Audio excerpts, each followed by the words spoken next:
Om.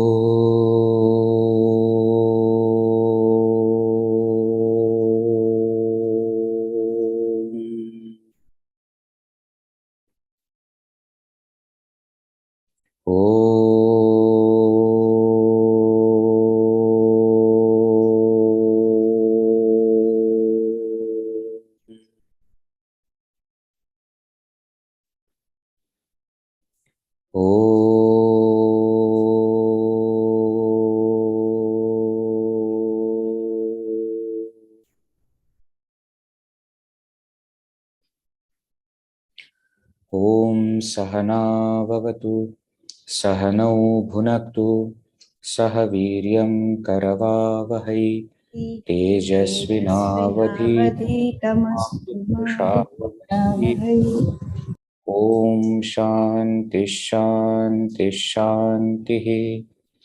Om Shri Ganeshaya Namaha. Om Shri Saraswatye Namaha. Om Shri Gurubhyo Namaha.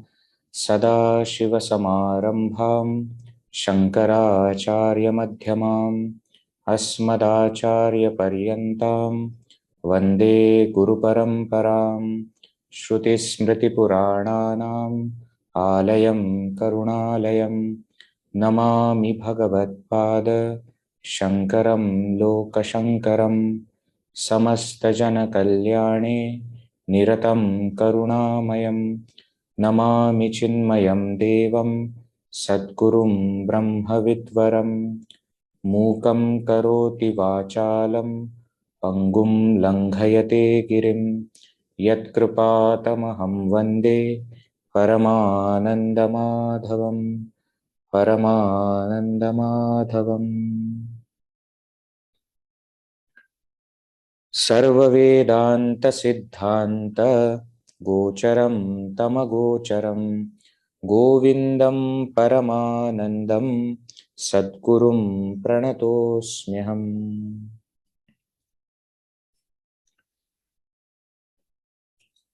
So in the last session, we concluded the topic of importance of nirvikalpa samadhi.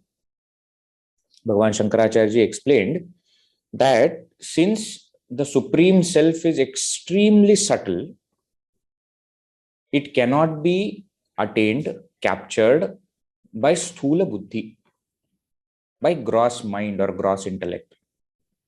Therefore, the mind has to be pure and extremely subtle to capture this self. So we were seeing that sthula buddhi is required for the knowledge of the world. Sukshma buddhi is required for the knowledge of the self. At the same time, we also saw another two types, tikshna buddhi. Tikshna buddhi is what? Sharp mind or sharp intellect, which is required for critical analysis, etc. And shuddha buddhi, pure mind, is required for pursuit. So we have been told with the shuddha buddhi, we do shravana, or shravana gives shuddha buddhi. For manana, tikshna sukshma buddhi is required. Tikshna sukshma buddhi. Because we are here, we are not dealing about something of the world, so not the sthula buddhi, sukshma buddhi, but it should be tikshna for manana. Because manana is reflection, analysis. And for nididhyasana, sukshma buddhi is required, extremely sukshma. Therefore, it is said, samadhina, verse number 361. Nyatavyam aryehi, ati shuddha buddhivihi. So, mind should be shuddha and sukshma, ati sukshma, atyanta sukshma. With such mind and intellect, the self can be acquired, so the self can be attained. So he explained that. Now, he gave example also to further explain this point, that just as gold, when heated up in a furnace, when heated up in that fire, becomes pure, regains its purity. In the same way, mind also has to be, what we say, has to be heated by samadhi, by which its sattva rajas tamo mala, the impurities of the mind, in the form of sattva guna, rajoguna and tamoguna will be removed, and mind will regain its original nature, which is the self. Mind will go back to its selfhood. Okay, that's what he explained. We also saw how tamas is to be overpowered by rajas, rajas is to be overpowered by sattva, and sattva is to be overpowered by vishuddha sattva by remaining in sattva. That also point we have seen. Then he also explained the importance of nirantara abhyasa. That is what, for sattva to become vishuddha sattva, that continuously remaining in that state is required. And then only the mind becomes pakva and becomes merged or merges into that supreme Brahman. And therefore, without this nirvikalpa samadhi, the selfhood cannot be regained by the mind. Then what happens by this samadhi? Explained in 364. Samasta vasana grantehe vinashah, akhila karma nashah, swaswarupa vispurtihi. Three things happen. When nirvikalpa samadhi reaches its culmination, it destroys the entire knot of vasanas. It destroys all the vasanas which are obstructing us from reaching the self. It also destroys the entire karma, sanchita, prarabdha, agami, etc. It cuts that thread which connects the jiva to all the karmas, and it gives experience of swarupa, one's own nature. So that is what happens by samadhi. Then to praise this nirvikalpa samadhi further, Shankaracharya gives a numerical analysis. He says, Shrutehe shatagunam vidyat mananam.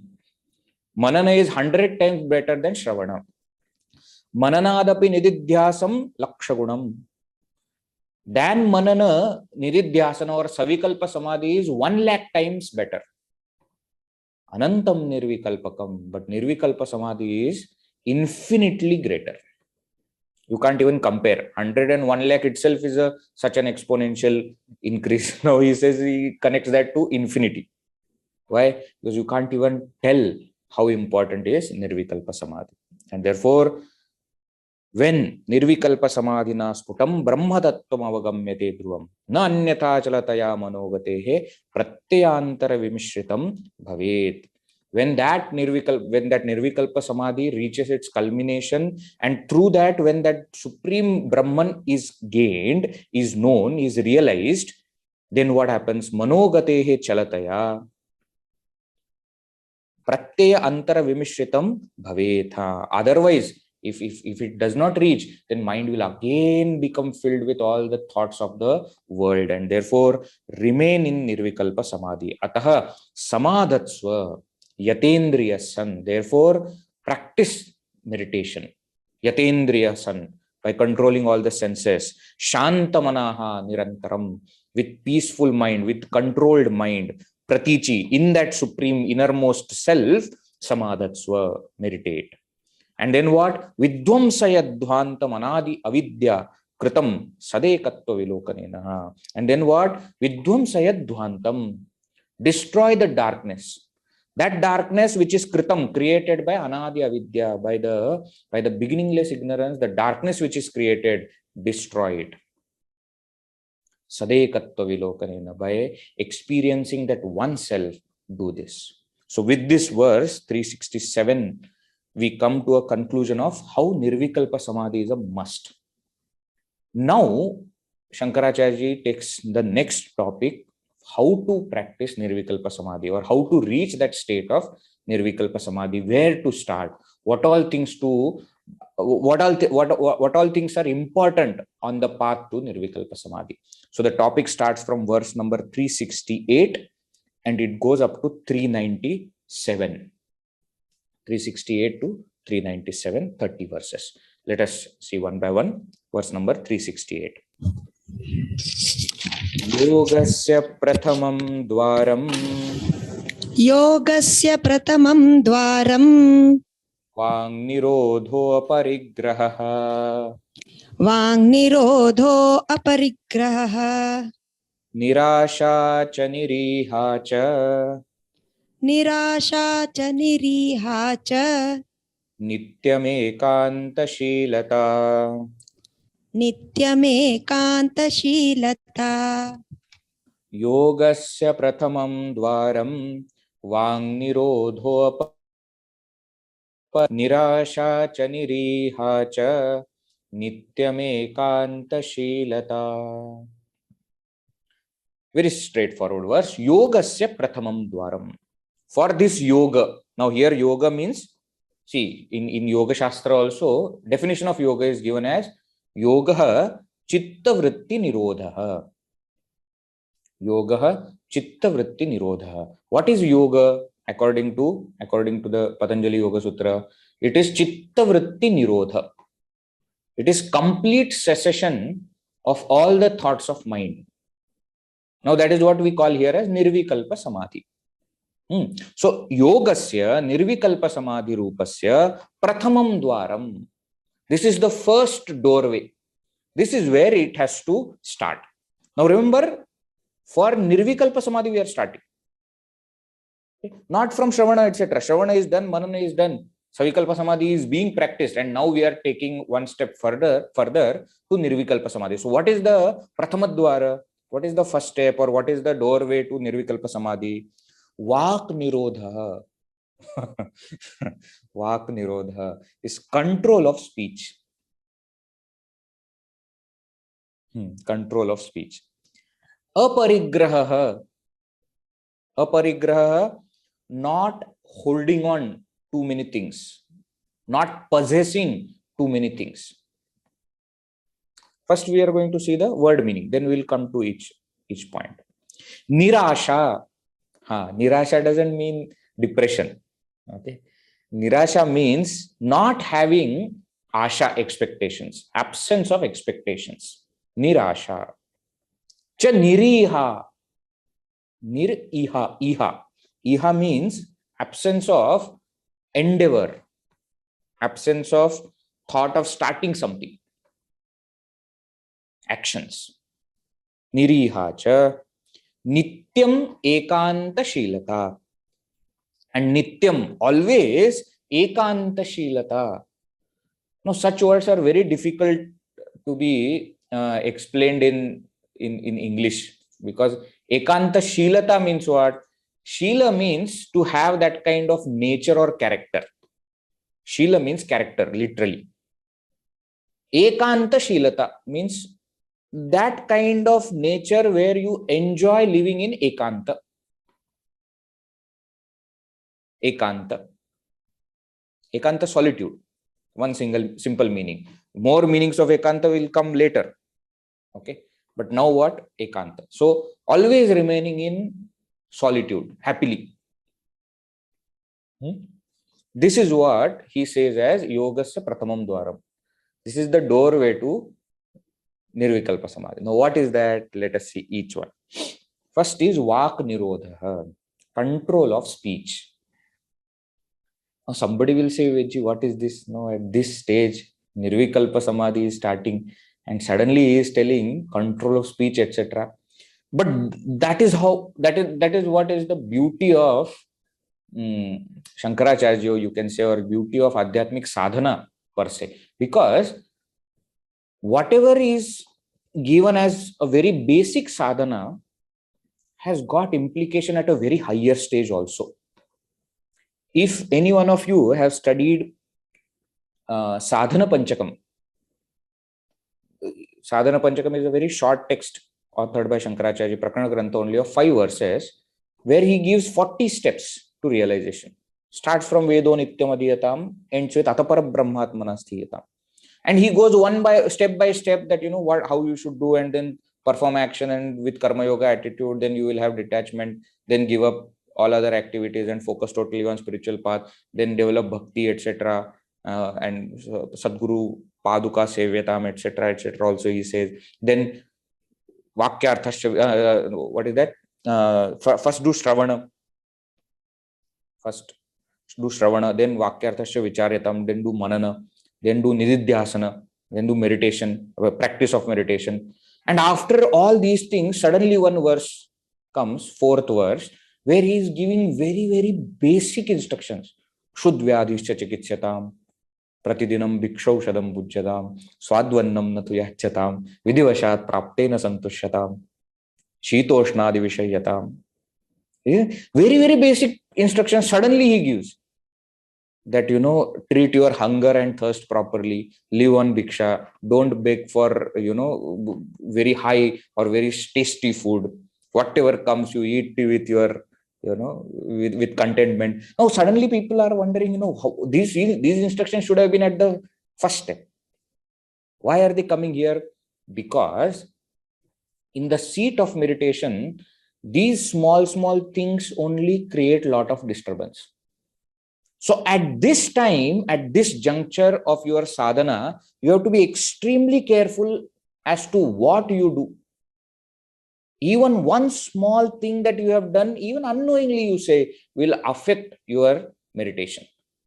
It may not affect karma yoga that much, it may not affect shravana that much, it may not affect manana, may not affect nididhyasana, but now when you are at the higher level of practice of samadhi or nididhyasana or nirvikalpa samadhi, then what happens? Suddenly these things matter a lot. And therefore, these things are given for fine tuning. That now you see, now little bit here and there is there, you tighten it so that it all will go smooth. So always said that what happens in half an hour of samadhi depends on what you do in the remaining 23.5 hours. And therefore, if that you have not taken care of, this half an hour is not going to be that what we say effective. And therefore, he starts by saying vāṅnirodha. Actually, in different texts, Shankaracharya even goes on to say that in Sadhana Panchakam also he says, buddhajanaihi vādav parityajyatam. Don't have any kind of debate, even with wise people. Of course, you should not have it with fools. But since you don't know who is fool and who is not, avoid having any kind of altercation with anybody. Just because now is not the time to get indulged into all these things. If suppose somebody comes and says that, no, I don't believe in God, you say, yes, you're right, I also don't believe. Avoid it. Why? Because at this time, that's not what you should do. See, it happens with us even regularly, daily also. When we are too much sleepy, we don't want to get into any fight. You must have experienced more than me, because generally I am in my own room. Nobody is there to fight with me. But you probably will have people to fight. But when you are extremely sleepy, somebody says something, you say, leave it here. Tomorrow we will see. I am going to sleep. Why? Because that's not the time when you want your intellect to get into heated discussion, debate, etc. You just say, let it be. Vācaṃ.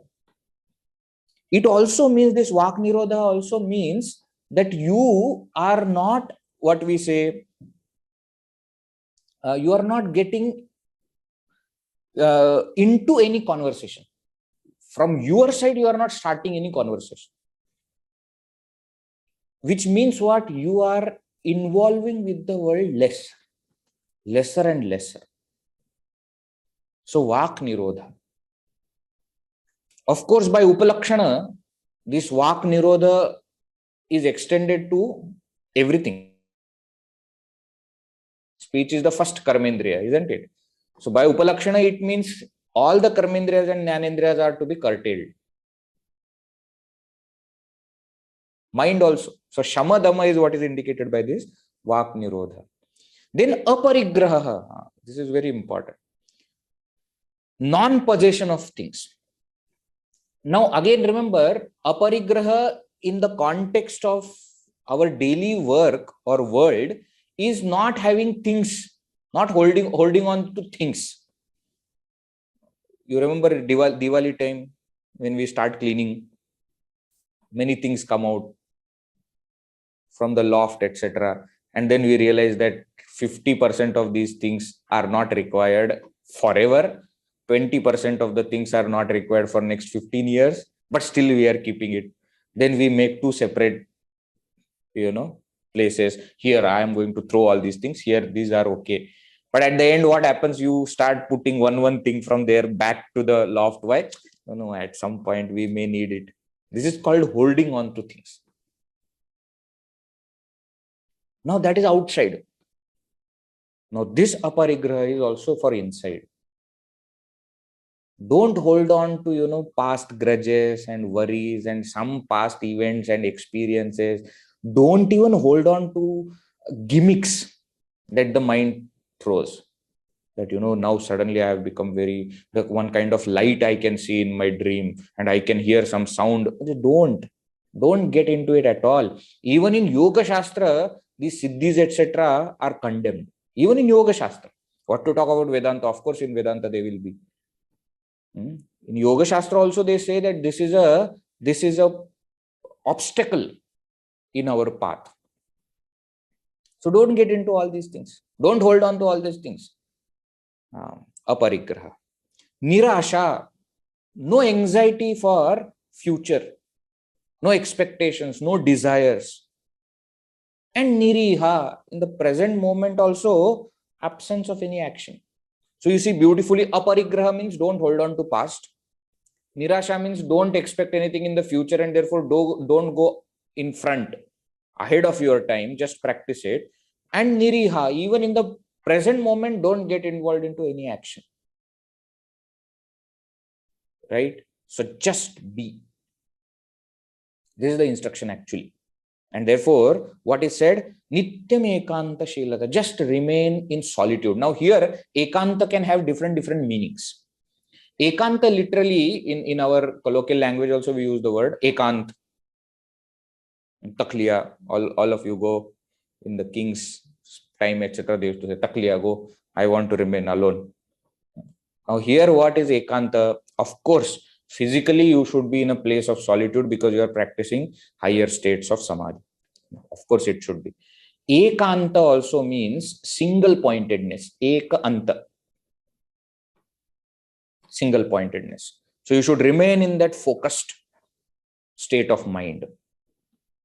But anta also in Sanskrit means inside. Inside means what? Remain alone within you. Don't even go outside. So physically also be away from everybody, solitude. Be focused, ekanta, and also ekanta. Remain inward, remain within. Don't get involved into anything. Now this ekanta is further explained into next verse. Very beautiful verse, verse number 369. Let us see. ekāntasthitirindriyoparamaṇe ekāntasthitirindriyoparamaṇe henurdamaścetasaḥ henurdamaścetasaḥ saṃrodhe karaṇaṃ śamena vilayaṃ saṃrodhe karaṇaṃ śamena vilayaṃ yāyādahaṃvāsanā yāyādahaṃvāsanā tenānandarasānubhūtiracalā tenānandarasānubhūtiracalā brāhmī sadā yoginaḥ brāhmī sadā yoginaḥ tasmāccittanirodha eva satataṃ tasmāccittanirodha eva satataṃ kāryaḥ prayatnān muneḥ kāryaḥ ekāntasthitirindriyoparamaṇe henurdamaścetasaḥ saṃrodhe karaṇaṃ śamena vilayaṃ yāyādahaṃvāsanā tenānandarasānubhūtiracalā brāhmī sadā yoginaḥ tasmāccittanirodha eva satataṃ kāryaḥ prayatnān muneḥ. Beautiful verse. Ekāntasthitir indriyoparamaṇe hetuhu.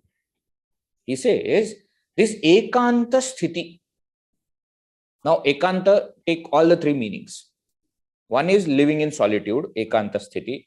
Second, ekāntasthiti means remaining in focus. And third is ekāntasthiti means remaining within. This indriya uparamane hetuhu is the cause, hetu, for uparama, for withdrawal of indriya, of the sense organs. So ekāntasthiti causes sense withdrawal. Ekāntasthiti is the cause for dhamma. Dhamma is indriya nigraha, we have seen. So ekāntasthiti causes, or ekanta causes dhamma. Then what happens? Dhammaha chetasaha saṃrodhe karaṇaṃ. Now this dhamma, sense control, is karaṇaṃ, is an instrument, becomes instrumental in what? Chetasaha saṃrodhe, in the control of mind, for shama. See, now you look at this, okay? Ekāntasthiti, here first you take the simple meaning of solitude, where you are living in a quiet place where there is nobody to disturb. So obviously there will be less attractions, right? So there are less, your mind becoming extrovert. So ekanta results in dhamma, sense control. Now dhamma results in shama. See, dhammaha chetasaha saṃrodhe karaṇaṃ. Dhamma practice for a long time also results in shama. Now what? Śamena ahaṃvāsanā vilayaṃ yāyāt. Now what happens by shama? Śamena, by control of mind or through the mind control, ahaṃvāsanā, that ego, or that ahaṃvāsanā is that feeling that I am this jiva, individual self, vilayaṃ yāyāt, goes to dissolution. Vilayaṃ is dissolved. So what happens now? Now you see, ekanta results in dhamma. Dhamma results in shama. Shama results in dissolution of ahaṃvāsanā. Then what? Tena, by that means by that dissolution of ego, dissolution of ahaṃvāsanā, ānandarasānubhūtiracalā achala brāhmī sadā yoginaḥ, for the seeker, for the meditator, sada, always there is what? Achala ānandarasānubhūtiracalā brāhmī. Ananda, bliss. Rasa, essence. Anubhuti, experience. For that yogi, because of that dissolution of ego, what is there? There is anubhuti, experience of essence of bliss. What kind? Achala, unwavering. Means what? Completely steady. And brāhmī, which is of that Brahman. So that Ananda which belongs to that Brahman is experienced by that yogi. See the verse? Tena, by that dissolution of ego, yoginaḥ, for the yogi, sada, always, what is there? There is achala brāhmī ānandarasānubhūtihi. There is unwavering experience of essence of bliss of Brahman. Unwavering experience. Achala anubhutihi. Means what? Once the seeker, once the meditator now experiences that bliss of Brahman, does not go back to any other experience, remains there always. Sada. Tasmāt.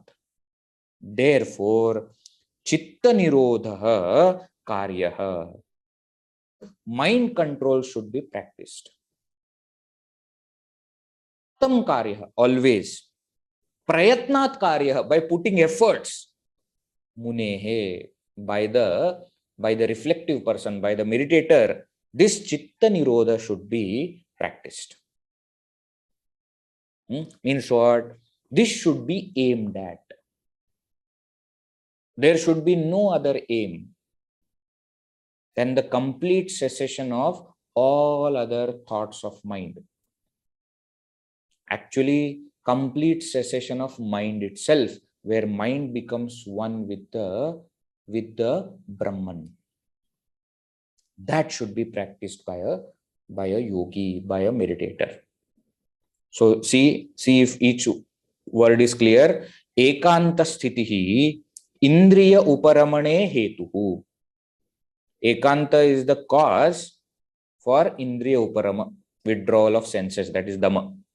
Dhammaha chetasaḥ saṃrodhe karaṇaṃ. Dhamma, sense control, is instrument for controlling of mind. Shama. śamena vilayaṃ yāyādahaṃvāsanā. Śamena, by that mind control, ahaṃvāsanā vilayaṃ yāyāt. This contrary vasana, contrary to Brahma, aham brahmasmi vasana, this contrary vasana, vilayaṃ yāyāt, becomes dissolved. By what? By this shama. Then by the dissolution, tena, what happens? Yoginaḥ sadā acala brāhmī anandarasānubhūtiracalā. For a meditator, there is always that unwavering experience of essence of bliss of that Brahman. And therefore, a meditator should always, by putting efforts, practice this or aim for this cittanirodha, control of mind, or you can say final cessation of mind. So now what Shankaracharya is telling? Shankaracharya is giving us ways to reach that nirvikalpa samadhi. He said vācaṃ, aparigraha, nirāśā, nirīhā, and ekāntasthitirindriyoparamaṇe. These 5 are the main practices or qualities that we must pursue, inculcate in us, so that we will reach the state of nirvikalpa samadhi. Now, this vācaṃ is now further explained and taken to its highest point. Vācaṃ literally what we mean is control of speech, or by extension we say control of all the sense organs and organs of action also. But now he explains what exactly is this vācaṃ. Let us see verse number 370. vācaṃ niyacchātmani tam niyaccha. vācaṃ niyacchātmani tam niyaccha. buddhau dhiyam yaccha cha buddhi sakshini. buddhau dhiyam yaccha cha buddhi sakshini. tam chapi purnātmani nirvikalpe. tam chapi purnātmani nirvikalpe. vilāpya shantim paramāṃ bhajasva. vilāpya shantim paramāṃ bhajasva. vācaṃ niyacchātmani tam niyaccha. buddhau dhiyam yaccha cha buddhi sakshini. tam chapi purnātmani nirvikalpe. vilāpya shantim paramāṃ bhajasva. vācaṃ atmani niyaccha. Vācaṃ, speech, atmani, in the self. Here atmani means manasi, in the mind. Niyaccha. Niyaccha means give, offer, merge, dissolve. All these are meanings of the word niyaccha. Niyaccha literally means, yaccha means to give, niyaccha means totally give, means offer. Offer speech into mind. Tam niyaccha buddhau. Offer that mind into buddhi, into intellect. Offer mind into intellect. Dhiyam yaccha cha buddhi sakshini. Offer that intellect into the witness of intellect. Dhiyam buddhi sakshini niyaccha. Offer the intellect in the witness of intellect.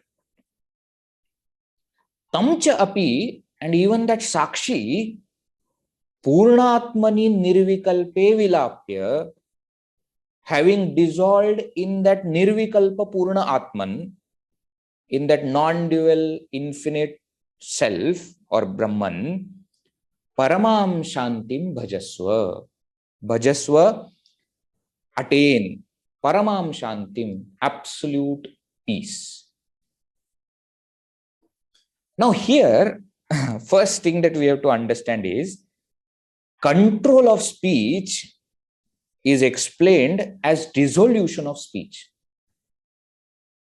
So he is not just saying vāṅnirodha means don't talk, but he is giving a complete methodology of what those who have studied few other texts of Vedanta, Upanishads, etc., you will remember there are such mantras in Upanishads also. Very famous in Kathopanishad. Yachedvāṅ manasi prajñah. Tam yached. Tad yached shantatmani. Shant. What is that? Yachedvāṅ manasi prajñah.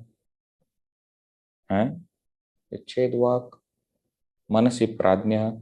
Tadyached jnana atmani, jnanamatmani mahati niyached, tadyached shantamatmani. Correct. Yached vāk manasi, put the speech into mind, mind into intellect, jnanamatmani. Jnanamatmani mahati niyached, put that intellect into total intellect, mahat. Tadyached shantamatmani, and then that mahat you dissolve or merge into that shanta atman, into that supreme self. So on the similar line, this shloka is there. Now, it is actually folding back of our upadhis. Speech indicates bahya karanas, the organs of perception and organs of action. They are to be dissolved into inner equipment of mind. First step is a vācaṃ niyaccha atmani. Atmani there means mind, manomaya atmani. Now, what do you mean by merge the senses into mind? What it means is, let their speech remain as a thought. Let it not come as speech. That is called merging of speech in mind. Actually, what is happening? Intellect is taking a decision, mind is sending a signal to the speech, and speech is talking. Now what you do is, don't let that speech function. Means what? Fold it back into mind. Remain as thought. No words are spoken. Then, tam buddhau niyaccha. Now offer that mind into intellect. Means what? Mind is full of idam vritti. Thought about this. Now fold it back into aham vritti. Means what? Now no more you can think about anything else also. Just remain as that I thought. Now that I thought, that intellect, merge with the witness consciousness. So don't even remain as I. Go back and identify with the witness of thought. Witness of that aham vritti. Without identifying with the thought. And then what? Tamcha api nirvikalpe purnatmani vilapya.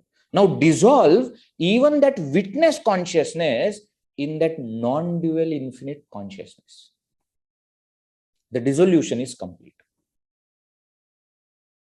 The methodology of dissolution is over. Speech into mind, mind into intellect, intellect into witness, and witness into that pure consciousness. Then what? Then remain there and paramam shantim bhajasva. Experience, enjoy, revel in that supreme bliss, peace. Enjoy there. Okay. So you see how Shankaracharya ji, because the state is of a very advanced seeker, the instruction also he takes it to that level. So vācaṃ just does not mean mauna, that I am not talking, I am in silence. No, no, no. What vācaṃ means this entire process. In other words also, if you go in in different other shastras, etc., they will speak of 4 stages of speech. Para, Pashyanti, Madhyama, Vaikhari, etc. Vāణī, how that speech comes. There also they will say that put that Vaikhari into Madhyama, put that Madhyama into Pashyanti, put that Pashyanti into Para. Now that is what is explained here in Vedantic concept. Okay. Merge that speech into mind, mind into intellect, intellect into witness of that intellect, and witness into that pure consciousness, and then just remain there. Now, these are the things that we have to practice in meditation. We cannot explain it any further. You have to actually do it. You know, how much can you explain how to swim? You have to actually jump and start swimming. Instructor, you know, takes 4 or 5 classes just around the swimming pool and keeps telling, do like this, do like this, do like this, and everybody is outside the swimming pool. It won't be of any effect. Okay, learn. I'm not saying directly jump. Understand how to do it, but then jump and try it. So these are the things that you have to practice in your seat of meditation. Okay, when you are practicing, try doing this. Slowly, every sense organ, merge it into mind so that the senses are not working. Then that mind also, which has got a lot of thoughts, just disidentify with the idam vrittis and identify only with aham vritti, with only the I thought. Then start being the witness, sakshi bhava, and look at that I thought. Then the last step you don't have to do. It will happen automatically. Okay? Start practicing. Now, what? For this, one more thing was required. No, vācaṃ he said, ekānta he said, aparigraha, vairagya also is required. Not holding on to things outside as well as inside. That vairagya now he explains in the next verse. Let us see. Verse number 371. Deha pranendriya mano. Deha pranendriya mano. Buddhyādibhirupādibhihi. Buddhyādibhirupādibhihi. Yairyairvṛtteḥsamāyogaḥ. Yairyairvṛtteḥsamāyogaḥ. Tattadbhāvo'sya yoginaḥ. Tattadbhāvo'sya yoginaḥ. Deha pranendriya mano buddhyādibhirupādibhihi. Yairyairvṛtteḥsamāyogaḥ. Tattadbhāvo'sya yoginaḥ.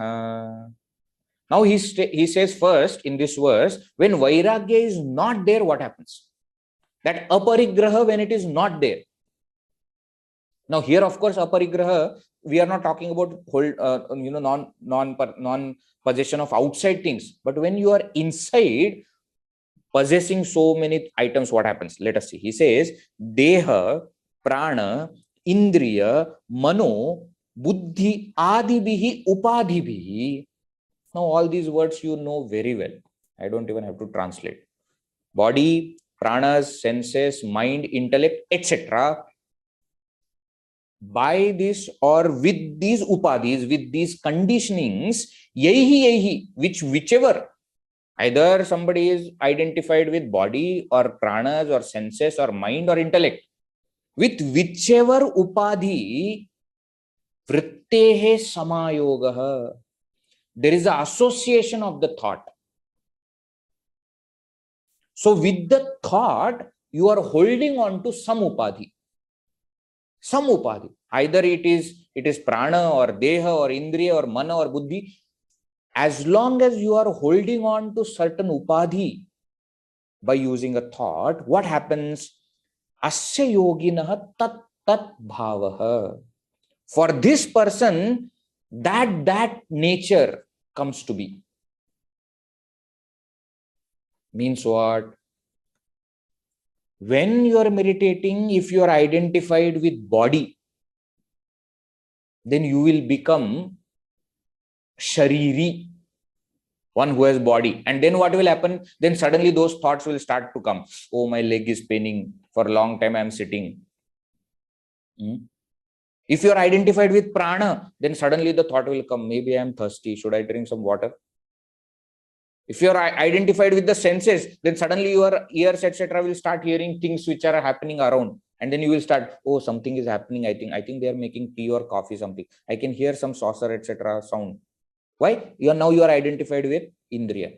If you are identified with the mind, suddenly you will start thinking about something that happened in the past and how you should not have done that, how you should have never got married, etc., etc. For different people, it can be different. I have no idea about it, but some thought of the past, I should not have done that, why I did this, or why I did not do it, I should have done it. Identification with the mind makes you think of all those things. Identified with intellect, those kind of thoughts will start. Suddenly you will start thinking, what exactly is the meaning of this word? What is the meaning of the word? Why is word called word? All unnecessary thinking at that time, you will start to think. So as per your possession of a particular upadhi, you will become of that nature. If you are identifying with body, you will become the one with body. If you are identifying with prana, you will become one with the prana. And then what? Then the mind will start to create all these kind of distractions. So he explains here in this verse that when a person is identified, when he holds on to that upadhi, then that person becomes of that nature. And therefore, what is to be done? Next verse he explains what vairagya and how vairagya is to be practiced, or what is to be done. Let us see next verse, verse number 372. Tannivrittya mune samyak. Tannivrittya mune samyak. Sarvoparamanam sukham. Sarvoparamanam sukham. Sandrishyate sadananda. Sandrishyate sadananda. Rasanubhava viplavaha. Rasanubhava viplavaha. Tannivrittya mune samyak. Sarvoparamanam sukham. Sandrishyate sadananda rasanubhava viplavaha. Tannivrittya. By nivritti. Nivritti means by detachment, by removing, disassociation, tat from that. Tat here means all those upadhis, deha, prana, indriya, mano, buddhyadi, virupadibhi, all that. By disassociating, detaching, removing these upadhis, muneḥ for the meditator, samyak, complete, sarva uparamanam sukham. There is a joy. Meditator now. Of what? Sarva uparamanam. Joy of withdrawal from everything. Joy of total withdrawal. That itself is joy. Why? Because all other states, mind is so much preoccupied with thoughts, disturbances, distractions. That is too much of chaos. Suddenly what happens? All that is gone. Sarvoparamanam sukham. This is what ignorantly happens in deep sleep. Now here in samadhi, we have to purposely do it.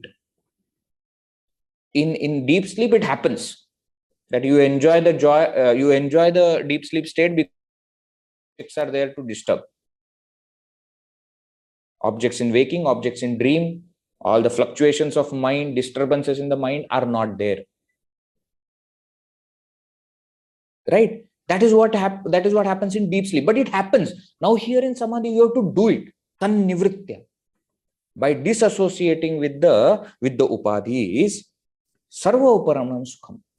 And then what? You just don't remain there with that joy. You further go and what? Sadanandarasānubhava viplavaha sandrishyate. Sada, ananda, rasa, anubhava, viplavaha. Blast of anubhava, experience of rasa, essence of eternal bliss, sadananda. Now that joy which was because of the total withdrawal, which is a kind of negative kind of joy. Negative kind of joy means what? That because nothing is there, therefore you are enjoying. The absence is being construed as joy, but that's not the ultimate joy. The ultimate joy is the positive joy of Brahman, which happens sandrishyate, which is seen in that state of samadhi. Initially, the joy is because the mind is quiet. And because the mind is not getting disturbed, therefore you experience joy. But it further results into the experience of the bliss of Brahman, of the self. Sandrishyate, which is seen. So when the meditator disassociates from all the upadhis, immediately he enjoys the joy of total withdrawal, and then ultimately enjoys that supreme bliss. This is the beauty of vairagya. So as long as we are holding on, so parigraha, holding on here in this context means what? Holding on to upadhis, because of which we are becoming that things. Aparigraha means what? Disassociating, disidentifying with those upadhis. Right? Now he says, now Shankaracharya says, now this vairagya, when it reaches culmination, ultimate vairagya, complete vairagya, what is it? What is that total detachment? That is explained in next two verses, I think. Yeah, next two verses. Let us see. 373 first. Antastyago bahistyagaha. Antastyago bahistyagaha. Viraktasyaiva yujyate. Viraktasyaiva yujyate. Tyajatyantar bahisangam. Tyajatyantar bahirsangam. Viraktastu mumukshaya. Viraktastu mumukshaya. Antastyago bahistyagaha.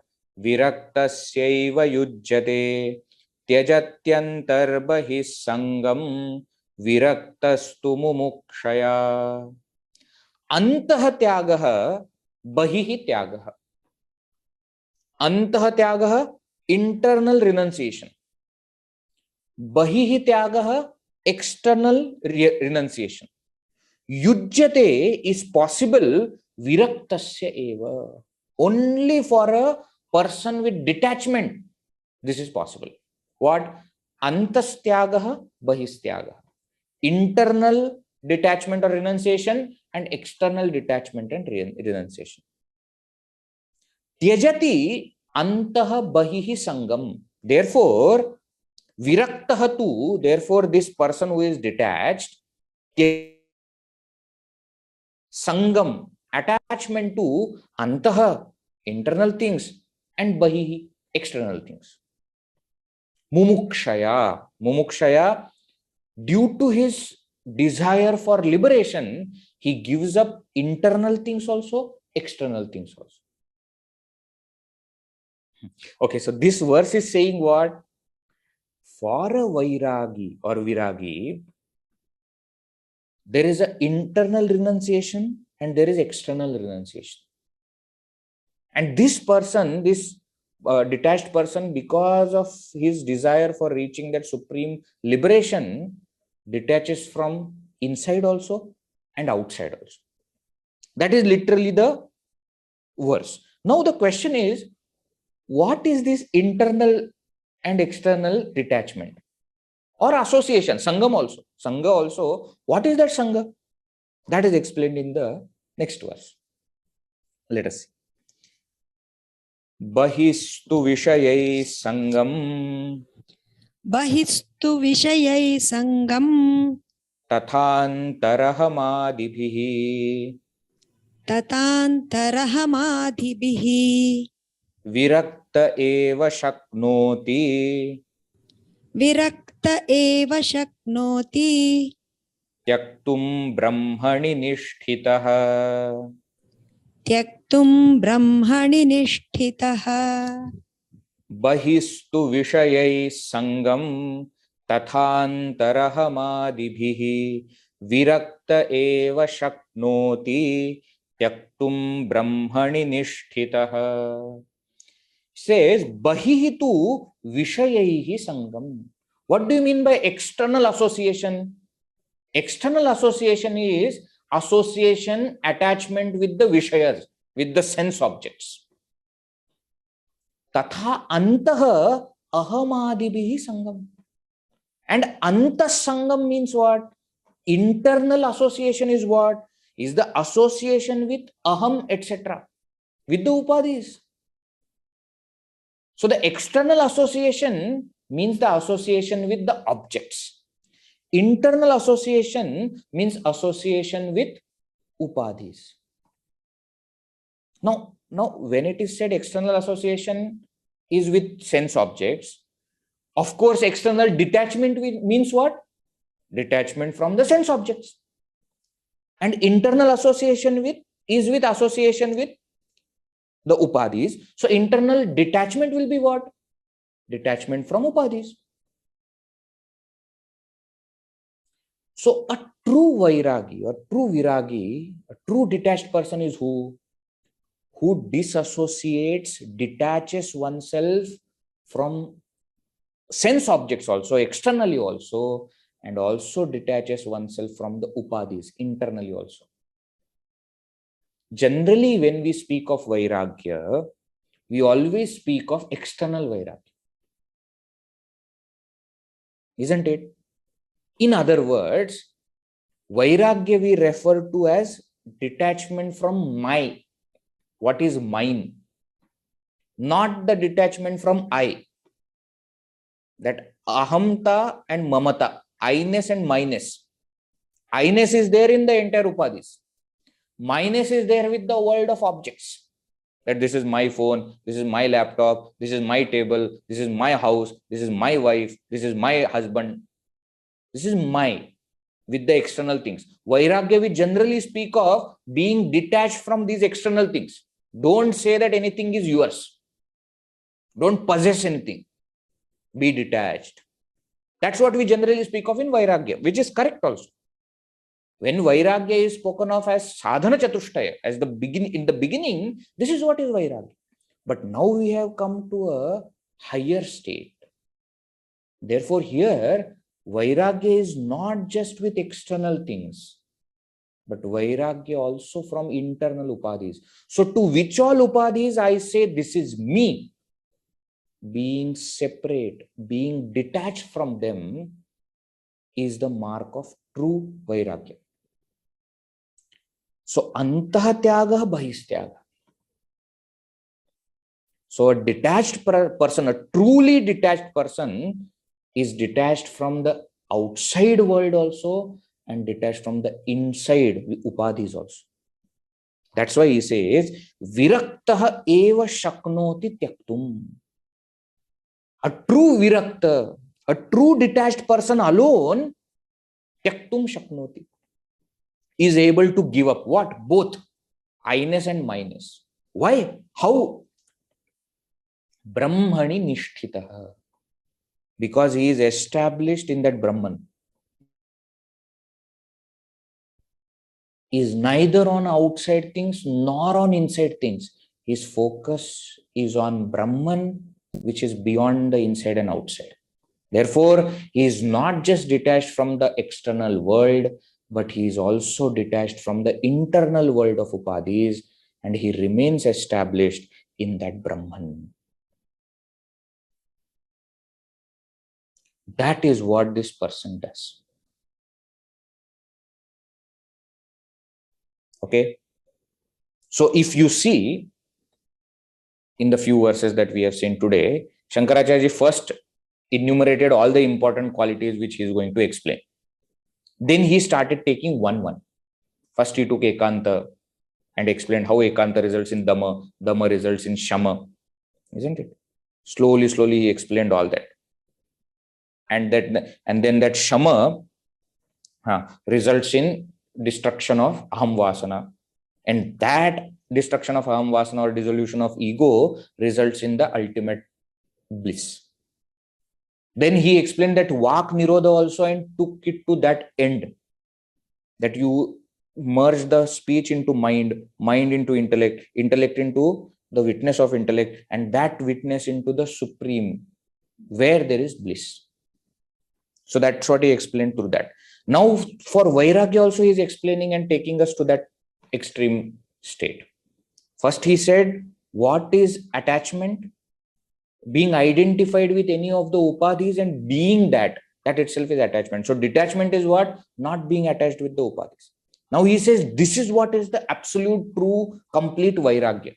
That you are not just detached from the external world, but you are also detached from the internal world. So you are not only detaching from the sense objects, but you are also detaching from the upadhis. Only a true Vairagi can do this, and only for such a person there is this bliss. Now he takes up the next topic of Vairagya. Means the same topic of Vairagya is continuing, but its importance is given by comparing it with knowledge. Very beautiful verses are there. We will see in the next session. Very, very beautiful section. The next verse, 375, 377, all these are very beautiful verses. We'll see in the next class. Vairagyatna param sukasya janakam pashyami vashyatmanah. Beautiful verses. There's no other joy than detachment. Higher than detachment. Detachment is the greatest joy. That's what he explains. We'll see next session. Chalo. We'll conclude. Om Purnamadah Purnamidam Purnat Purnamudachyate Purnasya Purnamadaya Purnameva Vashishyate. Om Shanti Shanti Shanti. Harihi Om Shri Gurubhyo Namaha. Harihi Om. Harihi Om.